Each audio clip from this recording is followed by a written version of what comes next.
repasuhin lang po natin yung mga guidelines po ng DTI para alam mo yung yung isa sa advocacy ko talaga, consumer rights. Kasi parang simula nung namatay na si Vic Dimagi Baba yung isa sa mga talagang nagsusulong ng consumer rights, parang wala na talagang vocal, na talagang isulong yung mga karapatan po ng mga consumer. Lalong-lalo po sa panahon po ng e-commerce, yung mga online selling po natin, Secretary Chris.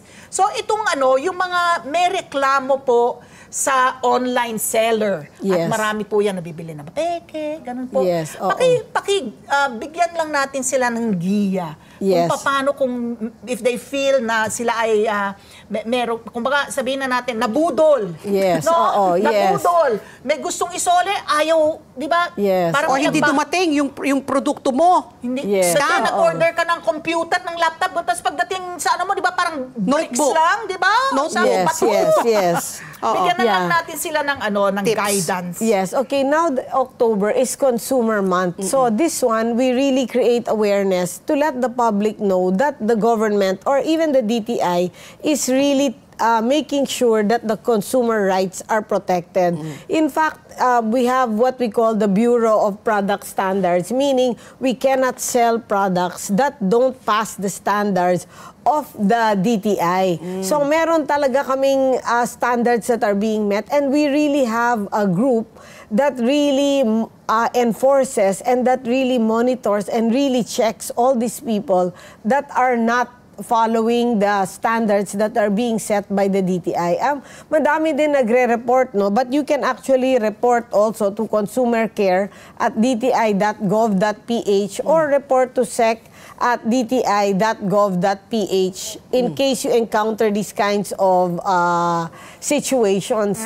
Natry ko na yan, it works. Meron akong reklamo, dinulog ko talagang tutulungan po kayo. Yes, because ang main goal is really to protect the consumers. Even the products that are being brought to us, let's just say, food, food products that make complaints. First, hindi sila pwede magbenta na hindi FDA approved.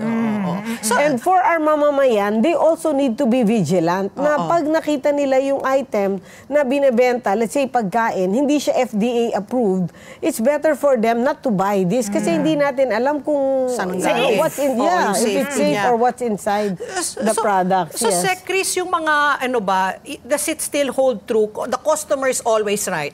Pagdating sa DTI, yan ba talaga ang inyong mindset na regardless kung ano yung reklamo, ang customer ay laging tama? I mean, we always also check on the consumer, kung ano talaga ang reklamo niya and all that. But we also see the other side of the manufacturer. So, kami, more on give and take, or we look at both sides talaga of the situation. Kasi more and more, like ako, I don't hardly ever go to the mall. So, talaga ako, I shop online. So, kailangan talaga, yung DTI should be on top of it kasi maraming peke ka na bibili. And the online platform, that's not, I wonder, kunwari, sinumbong ko na nga na peke yung tinitinda nitong merchant. Why doesn't Shopee or Lazada blacklist that merchant? Makikita mo naka-up pa rin siya. Actually, we're working closely with them because there's been a lot of complaints already. So, Shopee and Lazada and the other online platform are really also taking this into consideration, and we're really policing this already. Actually, medyo strong kami ngayon on the enforcement side. So kung ako ay seller, gusto ko magbenta sa mga online platforms, kailangan ko rin ba humingi ng DTI permit? Kasi di ba yung mga brick and mortar, nakapaskel talaga doon May city permit, di ba? May DTI permit. Pero yung mga online sellers, paano namin alam na sila ay DTI accredited? Actually, that side, that's already on the side of like Shopee and Lazada. But for us, they have to make sure they're compliant with the things that are needed. Let's say the business name registration or the SEC, and if they're selling food, they have to be FDA approved. So in our side, that's what we police. But on the side of the, let's say, on the online business company, we really have to deal with them on these issues.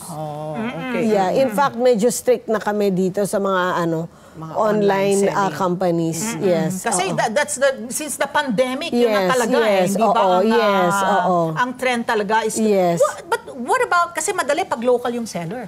Yes. But ang daming goods are from mostly mainland China Yes, and from oo. abroad. So, yes, so we're really policing this. We're really enforcing this. Actually, we know this problem and it's like an ongoing problem eh. So it's an ongoing enforcement also. Correct. That's evolving eh. Yeah, evolving. Diba? Parang they don't stop eh, 'di ba? Oo. Parang ngayon ito, then the next thing ito na naman. So dapat continuous ang enforcement And I talaga. think yung pakikipagtulungan ng DTI, because I think a lot of them can get away with not issuing receipts. Yes, that's So also, yung yeah. kita nila, hindi talaga nare-report, di ba? Yes, yeah. Sayang kaban ng bayan yun eh, di ba? Correct, I don't think they're yes. being taxed correctly. Yes, so BIR is also very strict now on the collection of taxes and also on policing these online sellers also and online companies also. Let's get together. Sunday 25. Sunday 25.